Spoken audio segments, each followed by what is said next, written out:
Bem-vindos ao Sem Manual. Eu sou a Helena Caetano e estamos no ateliê João de Barro, em Torres Novas, para conhecer um pouco mais sobre a Fernanda Borghetti e o seu ateliê.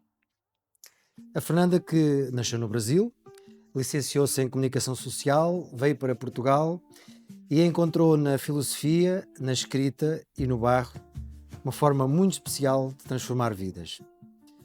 Criou o ateliê João de Barro, mas percebemos rapidamente que aqui não se molda apenas o barro. Há uma história muito bonita por trás deste projeto e é essa história que queremos conhecer. Fernanda, bem-vinda ao Sem Manual. Obrigada. Quem era a Fernanda antes do ateliê João de Barro? Antes do ateliê João de Barro, não era muito diferente. Era uma pessoa, eu acho que sempre fui curiosa, nunca me coloquei num lugar só. Gostei sempre de ser muito versátil, mas talvez isso tenha sido ainda mais reforçado quando eu pedi demissão do trabalho que já era efetiva, muito estável, e me permiti criar. Então, acho que aí desabrochou um pouco mais esse lado de liberdade criativa, mas eu sempre tive isso, porque faz parte da minha essência. Portanto, acho que sempre fui assim. E quando foste para a Comunicação Social, para já, gostava que contasse um bocadinho porque é que foste, pronto. E depois, quando estavas lá, imaginavas que algum dia irias trocar essa questão das palavras, de trabalhar toda a parte do texto, pelo barro, algo tão manual, tão tem a ver com as artes do artesanato, ou será que trocaste as palavras pelo barro e apenas encontraste uma nova forma de comunicar através do barro? Sim, acho que é mais por aí. Eu acredito que é tudo comunicação, né, Bruno? Nós nos expressamos de todas as formas, e ir para a comunicação foi uma opção assim muito precoce, porque nós saímos da escola, temos que escolher um curso. Eu entrei com 17, portanto nós sabemos muito pouco daquilo que vamos a tatear um pouco, né? A nossa vida, ainda estamos numa fase muito exploratória. E, entretanto, quando eu vi que o curso de comunicação e o meu tinha ênfase mais na parte do marketing, era mais para, na verdade, direcionar a comunicação. No terceiro ano, eu tive ali uma crise, assim, em relação ao se eu queria trabalhar com os desejos dos outros, sabe? Estudar mercado e trabalhar, talvez influenciar pessoas. Eu comecei a achar aquilo, mas aí senti que tinha a mesma responsabilidade de cumprir. Ou seja, estou aqui dentro, vou seguir essa licenciatura até o fim. Mas me deu várias ferramentas que hoje eu vejo que foram importantes, porque eu gosto de comunicar, eu tenho muito prazer em escolher as palavras que vou escrever, as palavras que vou dizer. Eu tenho uma preocupação estética, sabe? E eu sou assim, porque sempre fui. E a comunicação me deu ferramentas mesmo de escrita, de estética, e acho que foi muito válido. Mas eu não pensava no barro nunca, nem. O barro veio bem mais tarde, já aqui em Portugal, depois de ter tido várias experiências profissionais no âmbito da educação, onde eu fui também aprimorando os meus conhecimentos, fazendo outras formações. E aí, quando eu descobri a filosofia para crianças, que foi uma grande ilha, assim, eu cheguei num lugar assim que eu disse, ok, era aqui que eu precisava chegar. Nadei, e era aqui, a minha praia está aqui. E aí, nesse lugar, eu comecei a perceber, na prática da filosofia com crianças, que eu queria mais alguma coisa.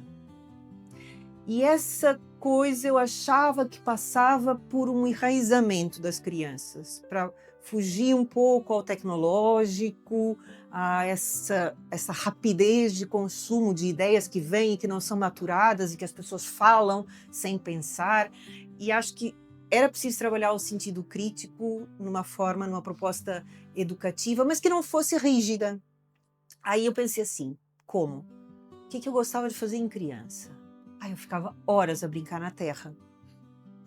E assim nasceu a minha ideia de começar a fazer formação. Fui para o Sencal, já há 2 anos que eu vou no verão, esse ano vou outra vez, e é sempre para procurar mais ferramentas técnicas para pôr as crianças perto do barro, porque o barro tem o processo criativo com o barro, ele é muito rico porque ele, a criança ou o adulto, quem for, quando vai trabalhar, por exemplo, na roda, pode não correr nada bem, até uma pessoa com bastante experiência. E é preciso saber lidar com a frustração, com uma série de coisas que são ferramentas também que as crianças precisam ter. Então é muito rico, além de trazer para a natureza, né? Então, a trabalhar com água, com terra, depois vai ao forno, né? Do fogo. São processos, eu achei que foi uma combinação muito completa. E dentro disso, eu trabalho conceitos filosóficos, mas assim, muito subliminar, sabe? Sem ser moralista, nada disso. Fujo mesmo, eu quero é abrir o pensamento das crianças com o toque do barro. Ao descreveres este teu projeto, nós sentimos que nada acontece por acaso. A filosofia, a escrita, porque tu também tens livros, a olaria, as crianças.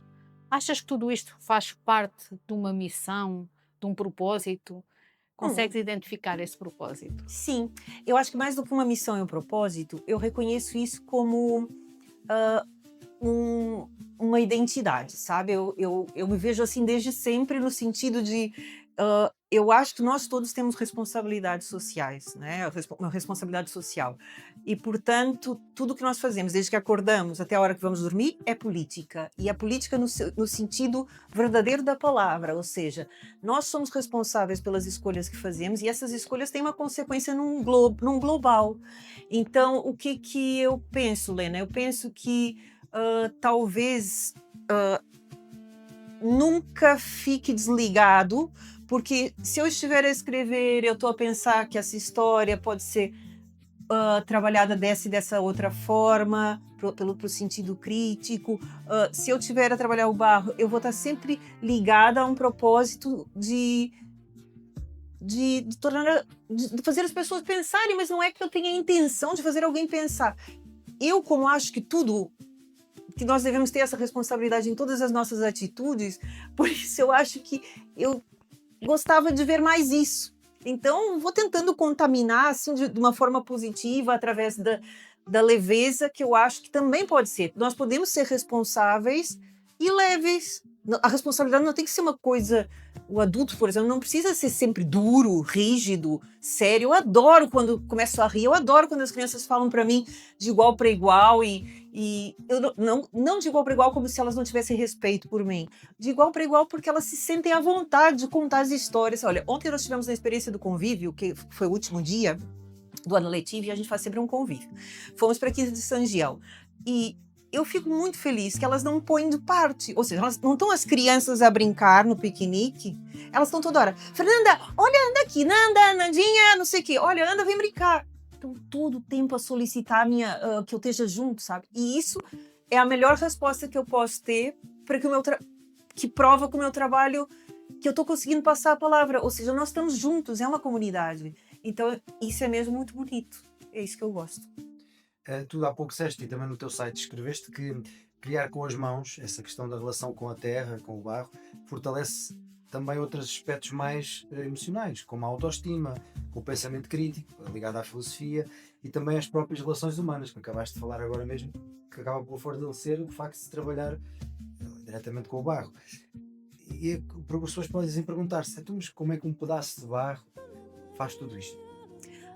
Porque o barro tem uma coisa fantástica, que ele é dual, né? O barro, ele pode ser moldado, ele é flexível, ele vai com a água, mas ele também, se for para o processo da cerâmica, for ao forno, ele pode viver séculos intacto, não é? E essa dualidade traz curiosidade nas crianças e traz também uma outra coisa. Por exemplo, aqui particularmente, quando nós trabalhamos, temos um espírito comunitário. Então é engraçado que corre mal, um vai ali, mexe. Há uma coisa de colaboração, ou de tipo, correu mal para ti, olha, semana passada foi comigo. Ou seja, é tudo é como se fosse uma mola propulsora, sabe? Aquilo impulsiona, e impulsiona de uma forma muito bonita, porque nós temos que lidar muitas vezes com a frustração de não correr bem. Então tem esse aspecto dual, que eu digo, né, que pode ser uma coisa moldável, temos que ser mais flexíveis e podemos aprender a transpor isso também para as ideias, para o pensamento, de não sermos rígidos. Eu acredito nisso, é só branco, branco, branco, o outro vê preto, preto, preto, não há mais meios tons, né? E não, ali com o barro a gente vê que há coisas que são flexíveis, e o pensamento também é assim. E também essa coisa de permanecermos também é bonita. Portanto, é essa dualidade que faz parte também de nós. Então o barro também é um pouco espelho, sabe? É muito bonito. Eu também sou muito suspeita, porque eu estou sempre a dizer que é bonito, porque eu acho mesmo bonito. Fernanda, completa as frases só com uma palavra, no máximo 2. O barro é... O barro é uma escola. A infância é... As infâncias são um lugar. Criar é... Criar é a liberdade. E estamos aqui o nome do teu espaço, João de Barro. E porquê é que escolheste esse nome? Porquê é que escolheste um pássaro? E este pássaro, João de Barro? Porque ele é o pássaro oleiro. O João de Barro, vulgarmente conhecido como pássaro oleiro. Ele constrói ninhos em barro e é muito engraçado, porque ele é tão precavido. E ele é do sul do Brasil, onde eu nasci. João de Barro é de lá. Não só de lá, também habita a Argentina.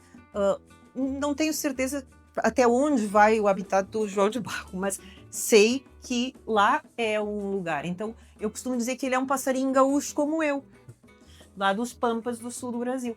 Então, acho que tinha tudo a ver. E ele tem uma coisa também de ponderado. É engraçado, né? Não tem nada de ponderado, é um pássaro. Mas que no instinto dele, ele às vezes constrói 2 casinhas, 2 ninhos, um em cima do outro, porque caso aconteça alguma coisa com um, ele tem o outro. Então, é um passarinho muito espertinho.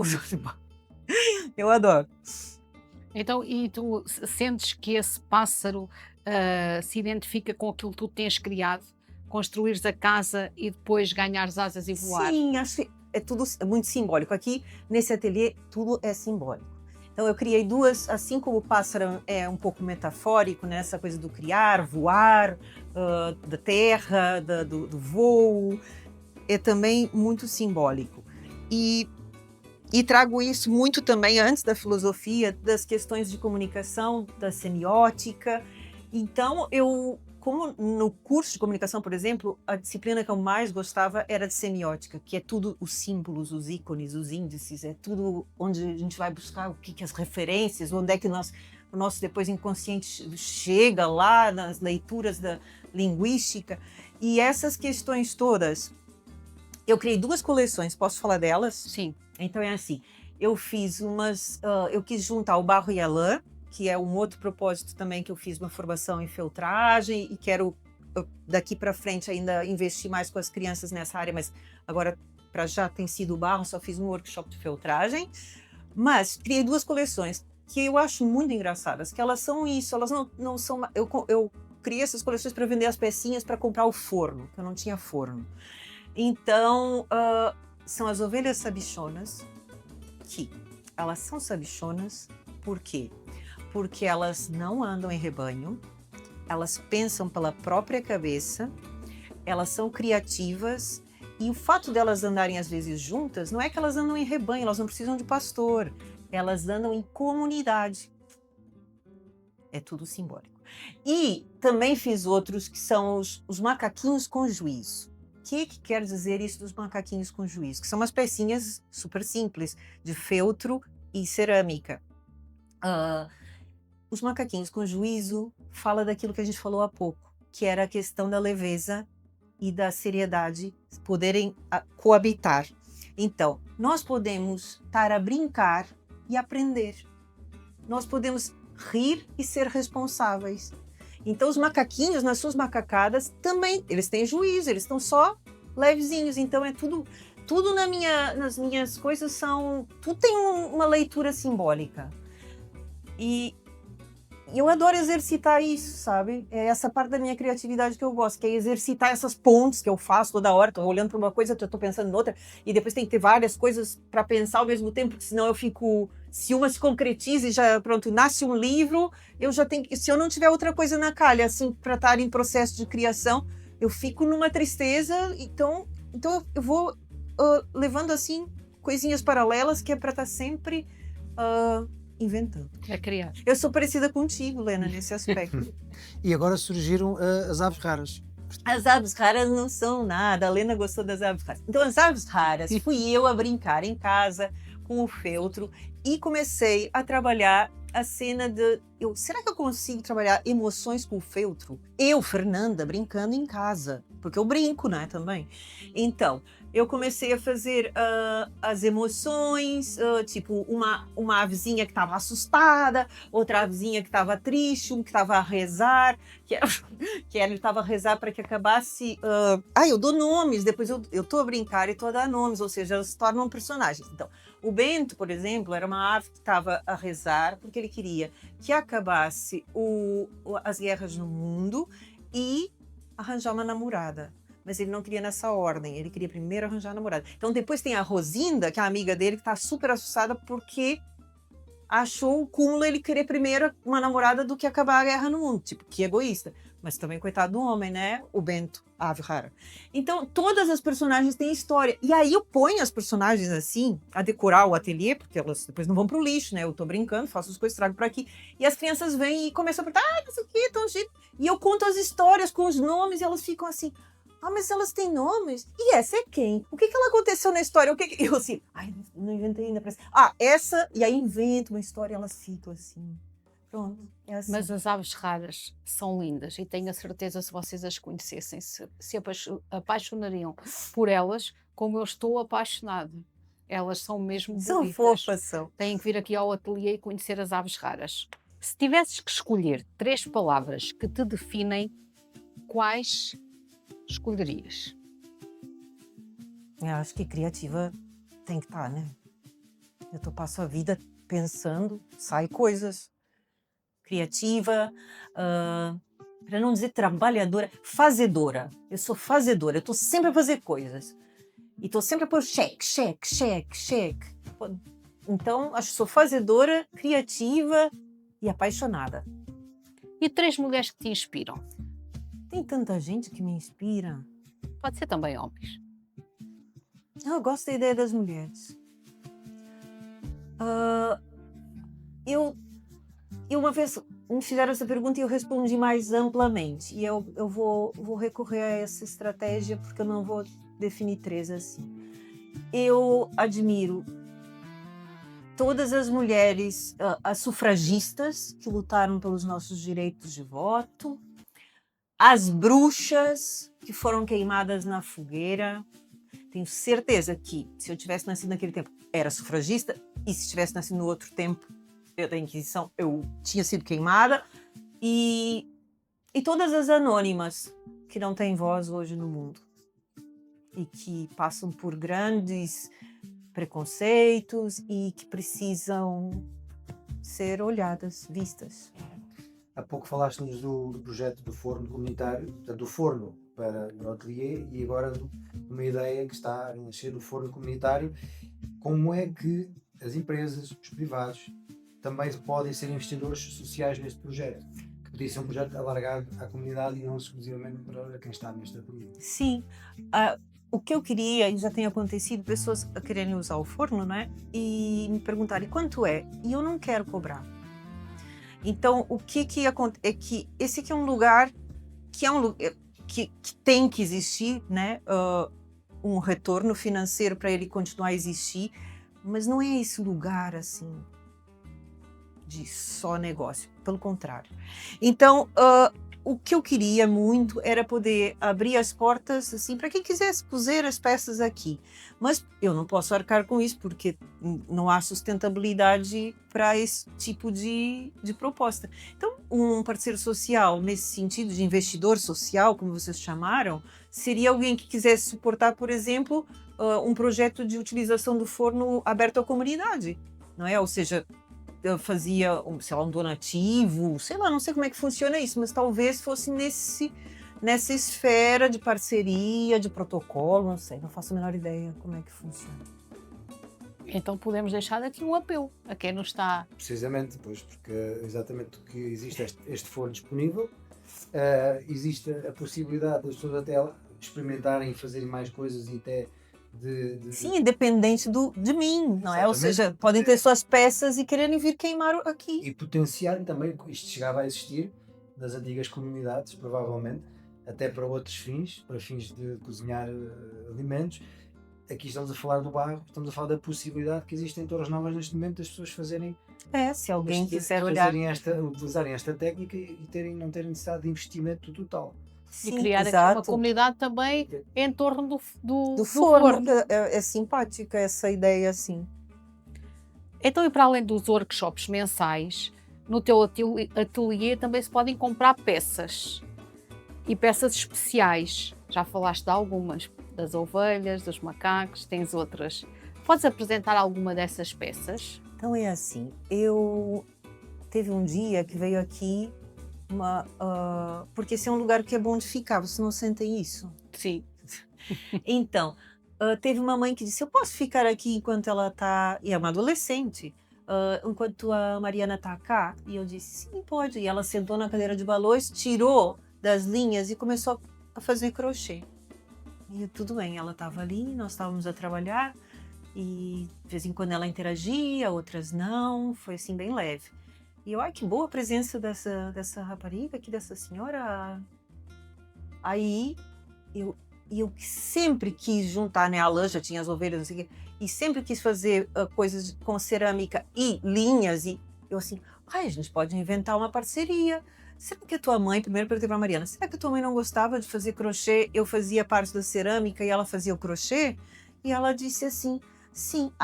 Aí foi muito legal, porque, olha, tô falando brasileiro, porque ela é brasileira. Por acaso, ela também é brasileira, é a Jéssica. E ela usou essa expressão que fazia tanto tempo que eu não usava. E porque ela chama, as coisinhas que ela faz, ela deu o nome de Maria Crochê. E eu sou o João de Barro. Então, João e Maria, aquilo, eu assim, tem tudo a ver, olha, parece que a gente já tá. Então, as peças realmente são assim, simples, feitas com muito amor, e acho que é por isso que dá o diferencial, assim, de serem únicas. Mas elas estão aqui, depois eu posso mostrar para vocês. E aquelas moedas especiais que também... As moedinhas são os vouchers. Ou seja, a pessoa... E isso tem sido tão engraçado, porque há crianças que vêm, não conhecem de lado nenhum, de Santarém, de Fátima, olha, assim, dos lugares... Até da outra ponta de Lisboa é o quê? A margem sul é o quê mesmo? Aquele nome? Almada? Ai, não lembro o lugar, não lembro. Mas as moedinhas já viajaram para um monte de lugares. E é muito engraçado, porque a pessoa tem que vir a Torres Novas para usufruir da prenda, né? E depois voltam. Isso é fantástico, porque eles ganham uma prenda sem saber o que é. Então, aí fazem uma viagem, e aí depois tem... Fazem uma viagem, e depois tem a questão de ter que experimentar, seja lá onde for. E depois, então, acontece de voltarem porque gostam. É muito, muito bom. Então as tuas moedinhas já andam a viajar pelo nosso país. Andam, as moedinhas andam. As ovelhas também já estão num ateliê que eu admiro muito, que é um ilustrador, que é o Sérgio Condesso. E ele tem um ateliê também dirigido assim para crianças, porque ele é ilustrador, tem assim uma forte componente de livros infantis que ele ilustra. Então eu escrevi para ele. E ele abriu as portas do ateliê quando conheceu as ovelhinhas, e elas já estão no Cebola, que é um ateliê mesmo muito lindo. Também sugiro que pesquisem, é muito bonito. Quem está a escutar-te, como pode inscrever-se nas tuas atividades? E É fácil, porque eu tenho outras modalidades, estavas a perguntar, não é o que eu tinha mais. Eu, além de ter os workshops, eu prezo pela continuidade da relação. Então, eu tenho turmas fixas.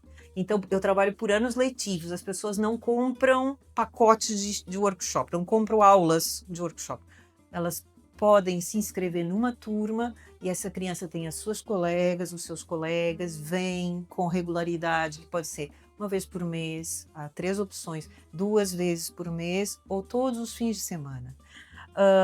E o que eu sinto? Eu sinto que com isso há um crescimento, há também aquela... às vezes vem, não é? Tipo, eu quero fazer uma tacinha.